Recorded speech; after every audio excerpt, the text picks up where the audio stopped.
Assalamualaikum Ustaz, saya hamba Allah.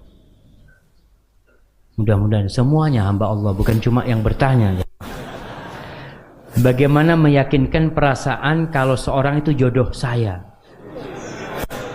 Saya belum pernah ketemu atau telepon, hanya melalui WA.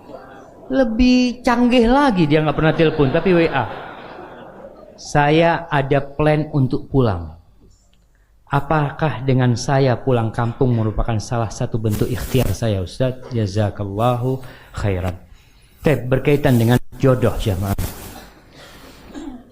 Allahu Akbar ya. Ana baca berita ada seorang yang dibunuh sama sahibnya.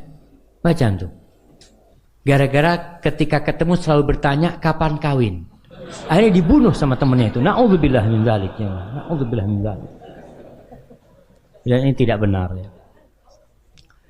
Jadi bagaimana sekarang meyakinkan perasaan kalau seorang itu jodoh saya? Yang pertama, kita itu nggak bisa tahu fulanah itu jodoh kita atau fulan itu jodoh kita kecuali kalau sudah menikah.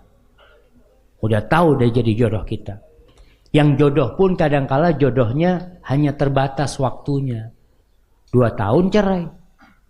Ya udah jodohnya sampai di sana. Sekarang dalam Islam mengajarkan bagaimana kita mencari jodoh. Pertama, kriterianya sudah ditentukan. Yang kedua, musyawarah. Antum musyawarah sama orang-orang yang soleh. Musyawarah sama keluarga. Ini ada fulan. Kalau antum akhwat umpamanya antum ngomong, ada fulan mau melamar ana. Tolong cari tahu tentang fulan. Musyawarah sama dia. Dengan orang yang soleh. Setelah musyawarah ada omongan, iya insya Allah baik. Antum istikharah. Minta pilihan sama Allah. Kadangkala keputusan kita tidak selalu baik. Walaupun secara ukuran sudah bagus ini orangnya, tetap istikharah lah. Minta pilihan dari Allah SWT. Antum lihat bagaimana sahabat Nabi ketika dilamar. Dia datang kepada Nabi SAW. Ya Rasulullah, aku dilamar oleh fulan dan fulan. Apa sikapku? Mana yang aku pilih? Nabi kasih arahan.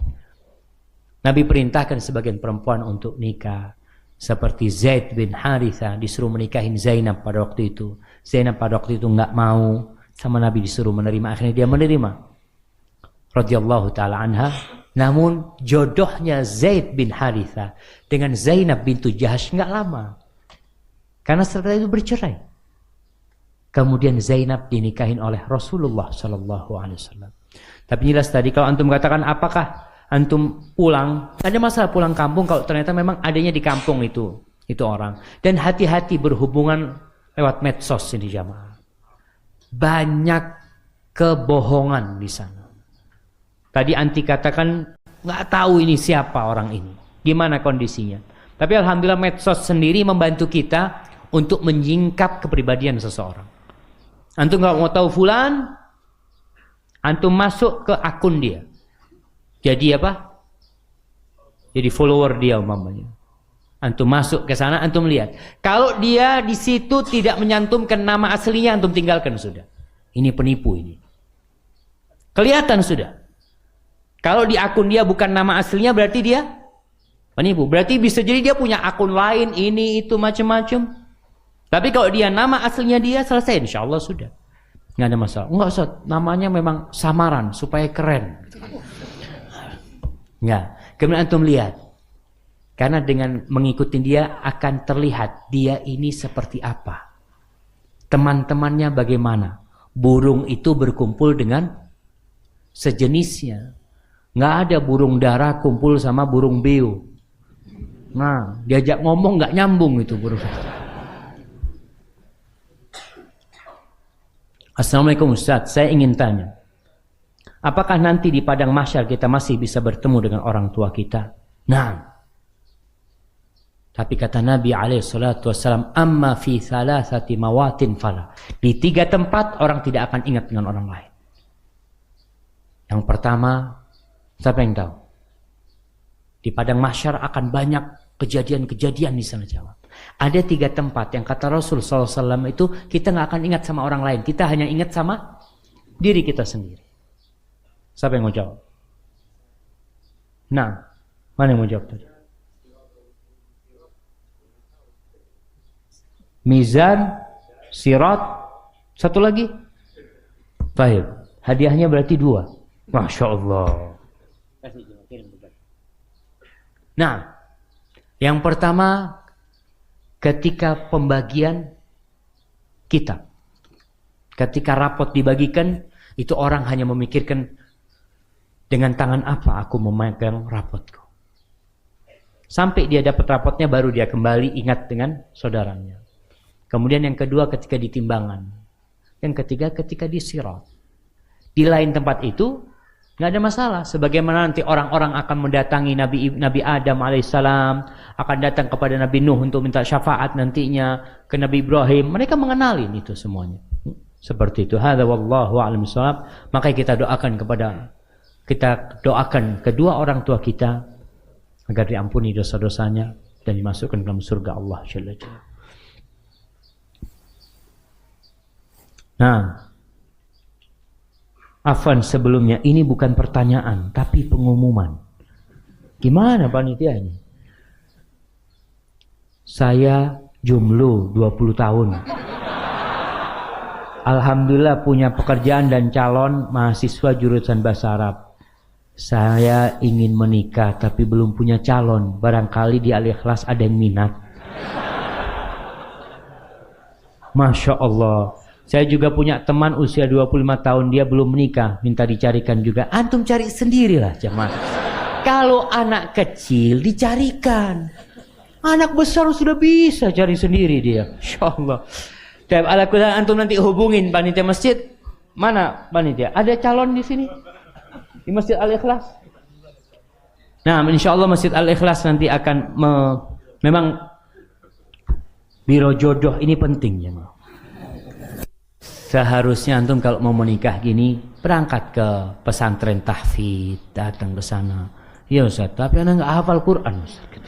Ya jangan ke pesantren tahfidz Quran, cari pesantren lainnya gitu kan. Yang sesuai kira-kira antum diterima gitu seperti itu. Tapi anak doakan mudah-mudahan yang pada jomblo yang belum nikah segera menikah. Kemudian nih anak-anak muda yang pada ngaji tolong bermusyawarah sama orang tuanya. Jangan durhaka sama orang tuanya. Kadang-kala tahu-tahu kawin. Oh, bapak anak nggak setuju Ustaz. Anak daripada berzina, udah anak nikah aja katanya. Bukan seperti itu caranya jamaah. Antum perlu dekat sama orang tua. Insya Allah orang tua akan mengizinkan. Nah, Ustaz, bagaimana cara agar niat kita itu benar-benar lurus lillahi ta'ala? Karena terkadang niat itu suka melenceng. Walaupun niat awalnya sudah baik. Subhanallah, sahih jamaah.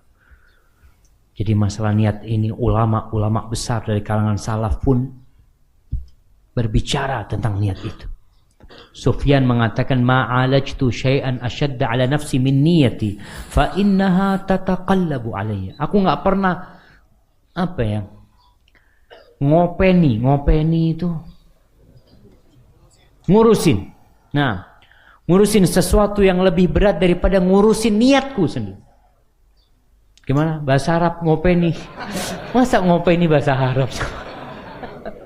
Afwan jemaah. Kita tinggal di kampung, kadangkala bahasanya kacau.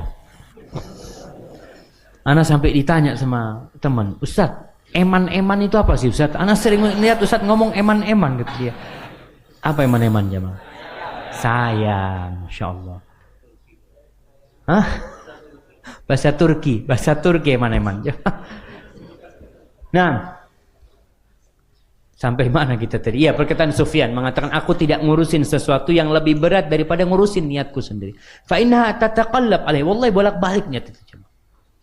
Maka bagaimana sekarang supaya kita bisa ikhlas lillahi ta'ala? Panjang perjalanannya jemaah. Dan kita tidak boleh berhenti. Allah mengatakan wa'bud rabbaka hatta ya'tiyakal yaqin. Beribadah kepada Allah ikhlas lillahi ta'ala tauhid. Sampai kapan? Sampai keyakinan itu datang. Sampai kematian itu tiba. Maka berkaitan dengan mengobatin, maka bismillah. Yang pertama antum mengenal Allah. Kembali lagi. Kita mengenal Allah. Yang kedua, kenapa antum ria? Kenapa sih? Ria itu kan karena ingin dipuji oleh orang. Apa gunanya orang semasjid ini kalau muji antum? Apa gunanya orang se-Indonesia kalau dia memuji antum? Mereka memuji antum, nggak ada gunanya. Karena yang pujiannya berguna itu pujian Allah Jalla Jalaluhu. Maka tatkala antum ingin dipuji, antum minta pujian dari Allah. Kapan? Ya sepertiga malam akhir. Yang ketiga, usahakan amalan itu disembunyikan. Amalan kita usahakan disembunyikan. Karena kalau amalan itu terlihat, nggak apa-apa beramal terang-terangan. Tadi disampaikan sholat sunnah di masjid boleh, nggak dosa. Sedekah terang-terangan, kata Allah, in tubdus shadaqati fa ni'mahi. Kalau kalian bersedekah terang-terangan itu baik. Wa in tukhfuha wa tu'tuhal fuqara fa huwa khairul lakum. Tapi kalau kalian sembunyikan sedekah kalian, lalu kalian berikan kepada orang yang fakir, itu lebih baik. Maka kalau ada baik dan lebih baik, kita memilih yang lebih baik. Dan insya Allah dengan antum berusaha menutupin perbuatan antum. Dan Nabi menganjurkan kita untuk memiliki khib'un min amalin soleh. Amal soleh yang tersembunyi. Maka insya Allah kita bisa ikhlas. Tapi kalau terang-terangan berat jamaah. Umrah dan haji. Bisa nggak sembunyi-sembunyi? Alhamdulillah bisa sembunyi-sembunyi. Sekarang antum umrah bisa berangkat pakai travel dari kampung. Sehingga orang di sekitar rumah nggak ada yang tahu. Tapi jangan sampai sana antum dirikan Ka'bah foto. Sedang di rumah Allah. Ganti status antum. Masa nggak seperti itu? Maka antum sembunyikan berusaha. Kemudian terus. Artinya hari ini mungkin bisa ikhlas. Besok muncul lagi niat nggak benar. Obatin lagi. Dengan menumbuhkan cinta kepada Allah. Dengan pikiran tadi. Bahwasanya manfaat pujian orang-orang itu tidak ada buat kita. Barakallahu fikum. Baik, ini ada pertanyaan. Ustaz, rumah tangga kami sering berantem. Bahkan hal sepele pun. Apakah itu masalah agama, keegoisan dan ekonomi? Apakah dibolehkan dalam agama syariat ketika kita memutuskan untuk bercerai? Subhanallah jemaah. Hidup ini pilihan. Nah, terkadang kesalahan terjadi ketika memilih pasangan hidup. Dari awal antum salah. Antum mencari pasangan hidup tidak dengan kriteria yang disyariatkan. Atau proses antum menikahin dia tidak diridhoi oleh Allah Subhanahu wa taala. Sehingga rumah tangga yang diharapkan menjadi mawaddah warahmah enggak ada. Baiti jannati enggak. Bahkan sebagian orang enggak kepingin pulang ke rumahnya kecuali kalau istrinya tidur.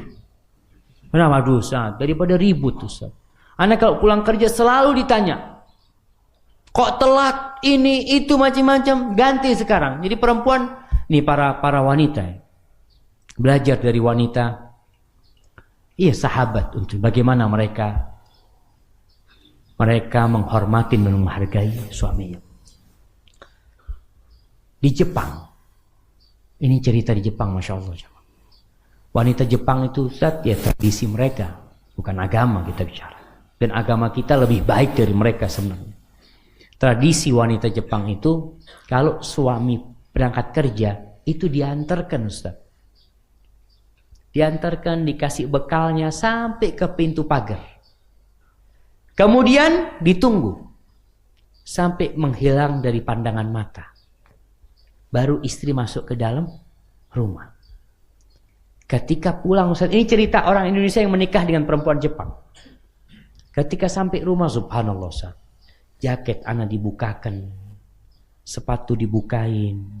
Kemudian diambilkan air hangat, dibasuh kaki anak Ustaz. Masya Allah. Siapa yang istrinya kayak gitu dan kasih hadiah? Nah, jamaah.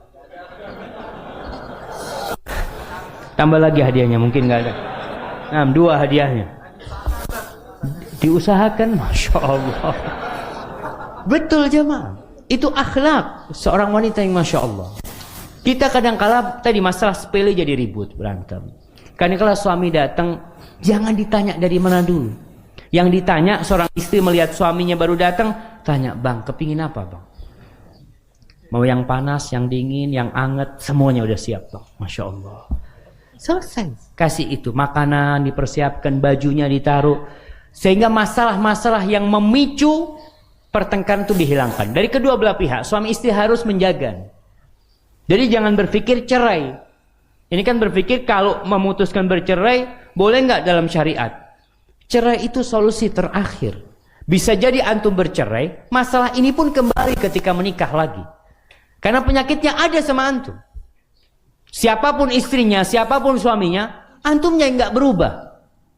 Maka jangan berpikir untuk bercerai dahulu. Bahkan Allah mengatakan kepada para lelaki, wa'ashiruhunna bil ma'ruf.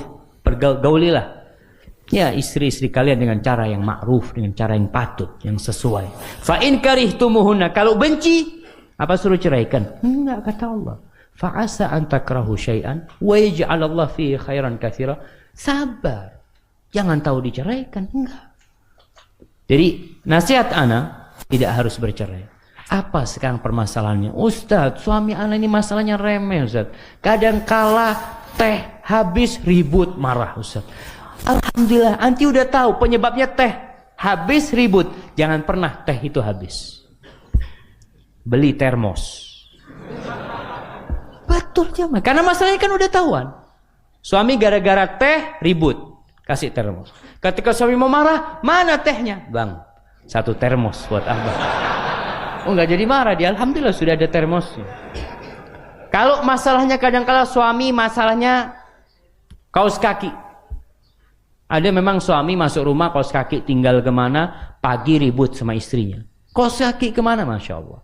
Sebelum suami anti marah, anti sudah beli 2 lusin kaos kaki. Taruh, seret. Mana kaos kaki? Bang. Nah, nggak jadi marah dia. Pokoknya segala celah yang memicu keributan dalam rumah tangga ditutup.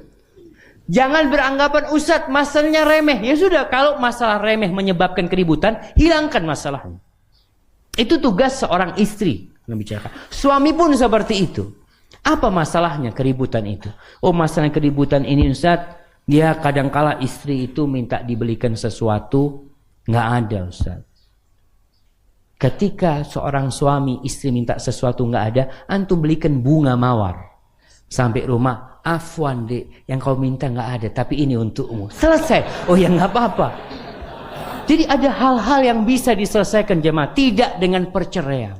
Tidak. Karena perceraian ini dicintai oleh iblis. Kecuali dalam kondisi memang tidak memungkinkan bisa dilanjutkan, baru berpikir bercerai. Apalagi masalah ekonomi ya. Istri banyak yang tidak pandai bersyukur. Itu kata Rasul sallallahu alaihi wasallam.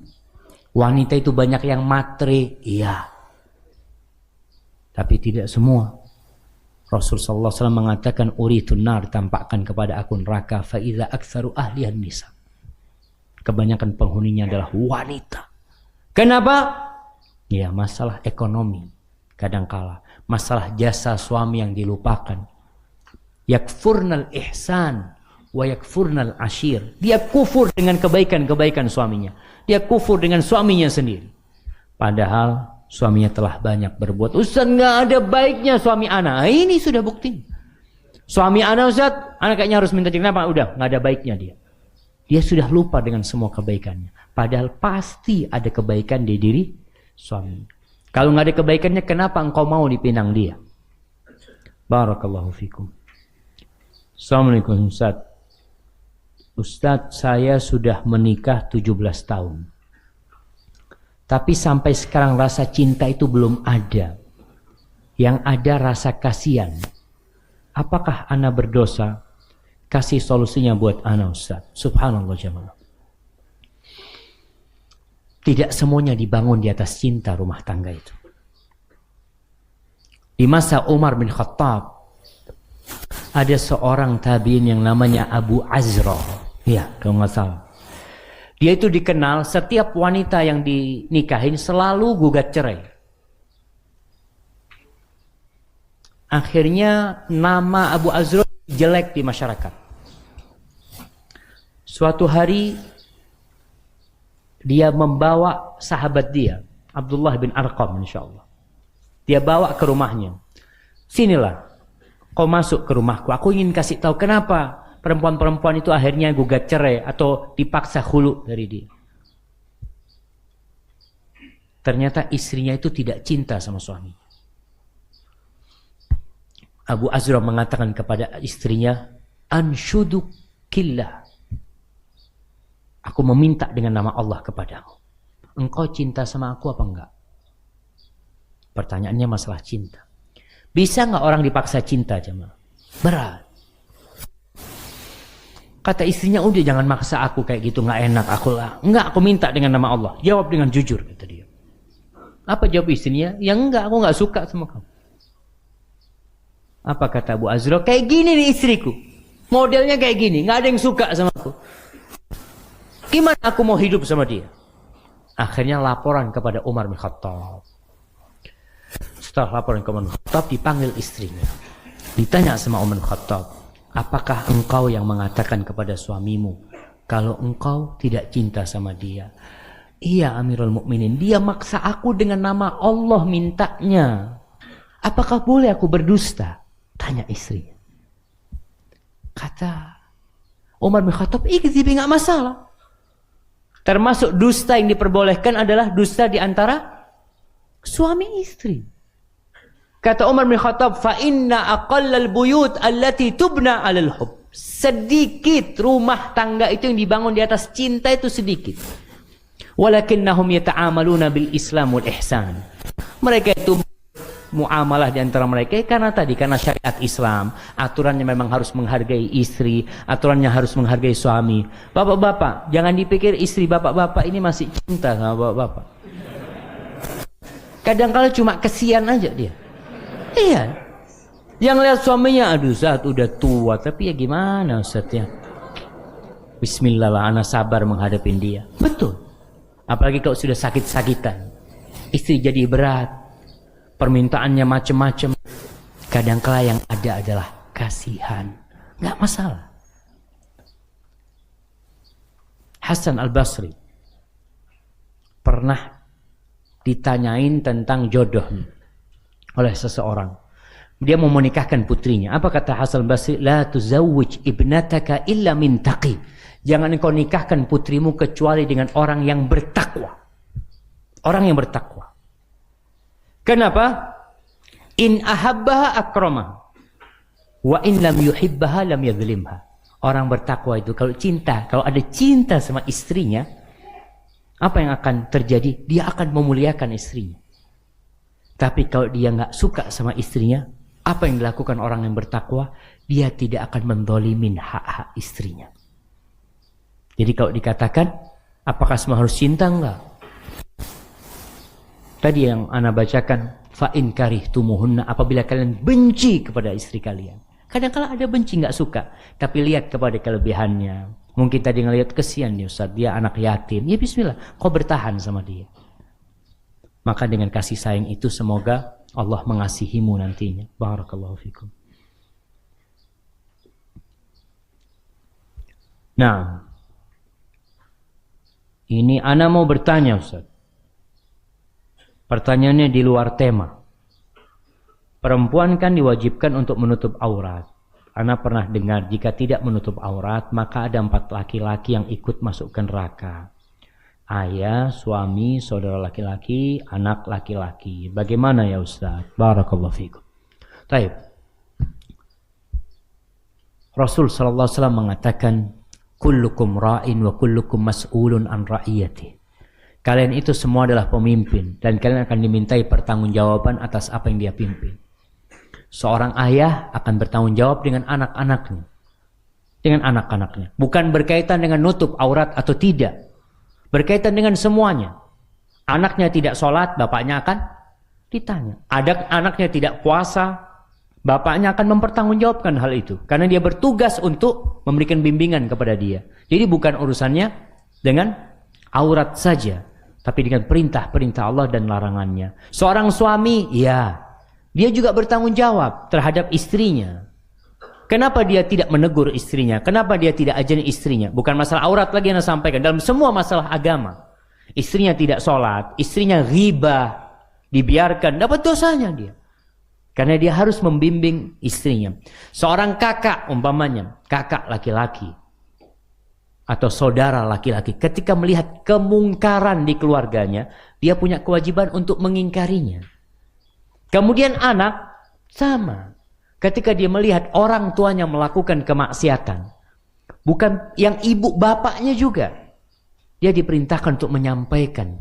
Apabila dia melihat kemungkaran lalu mendiamkannya, maka kelak dia akan mempertanggungjawabkan hal itu. Kenapa dia diam tidak mengingkari kemungkaran tersebut? Jadi bukan hubungannya dengan aurat saja, bukan urusannya sama perempuan, tapi dengan semuanya. Bapak akan mempertanggungjawabkan anaknya, suami akan mempertanggungjawabkan istrinya, seorang kakak atau adik itu akan mempertanggungjawabkan keluarganya. Ketika dia melihat kemungkaran dia biarkan, seorang anak pun seperti itu. Kalau dia melihat orang tua yang melakukan kemaksiatan, maka anak mendakwain. Sebagaimana dakwah Nabi Ibrahim kepada bapaknya. Nggak berhenti Nabi Ibrahim mendakwain bapaknya. Barakallahu fikum. Nah, Ustaz mohon pencerahannya.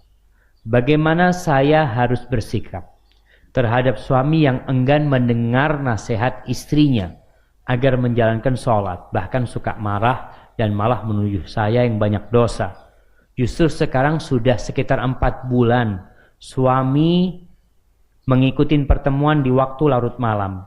Saya sudah sering mengingatkannya dengan baik-baik, tapi sering malah suami yang marah. Syukron atas nasihatnya. Subhanallah jamaah. Ini sepertinya karena kesalahan memilih. Suaminya nggak sholat. Bagaimana anti kok mau sama dia? Apa yang menjadi tolok ukur? Tolak ukur apa tolok ukur? Salah ternyata jamaah. Ana ditegur sama jamaah, Ustaz, bukan tolak ukur Ustaz. Yang betul itu tolok ukur. Oh enggak Ustaz, ternyata ada 2 bahasa, dua-duanya boleh. Mungkin seperti itu. Wallahu alam. Tapi ada yang menegur jamaah bukan tolak ukur Ustaz, yang betul tolok ukur. Ana mau ngomong apa bersama? Nah, salah memilih. Salah memilih dia. Apa yang menjadi tolok ukur anti menerima dia sebagai suami? Anti melihat kepada hartanya? Melihat kepada ketampanannya? Apa melihat kepada agama dan akhlaknya?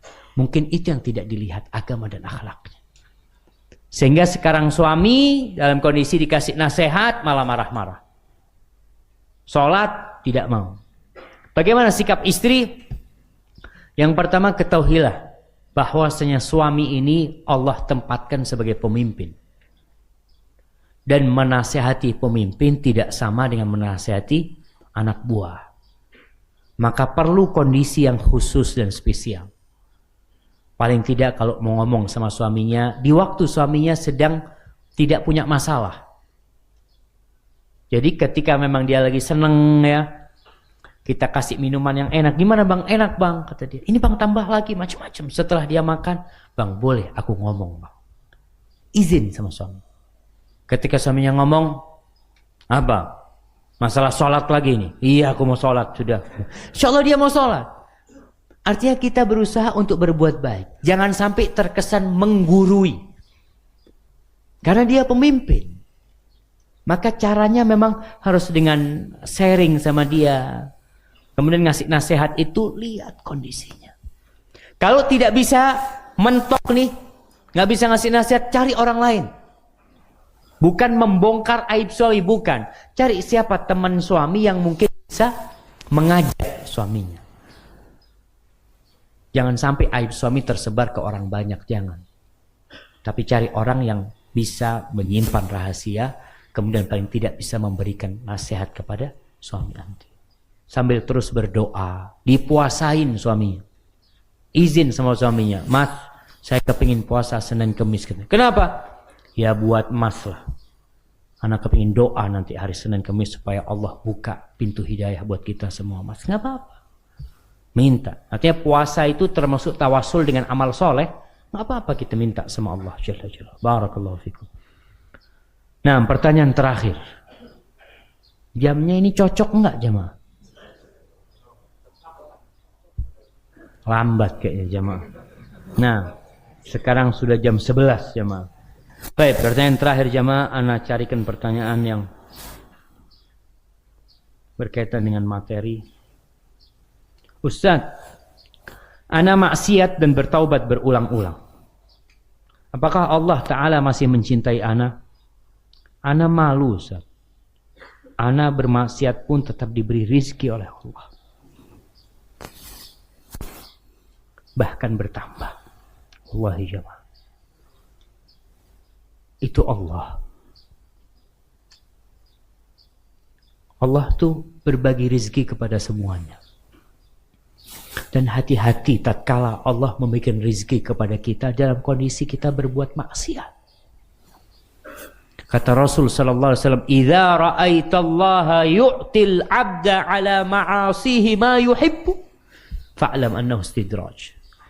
Apabila engkau melihat Allah mencurahkan rizkinya kepada seorang hamba dalam posisi dia melakukan kemaksiatan, semua yang dia inginkan dia dapatkan, kepingin ini Allah kasih, kepingin itu Allah kasih, padahal dia selalu berbuat kemaksiatan, maka ketahuilah itu yang disebut istidraj.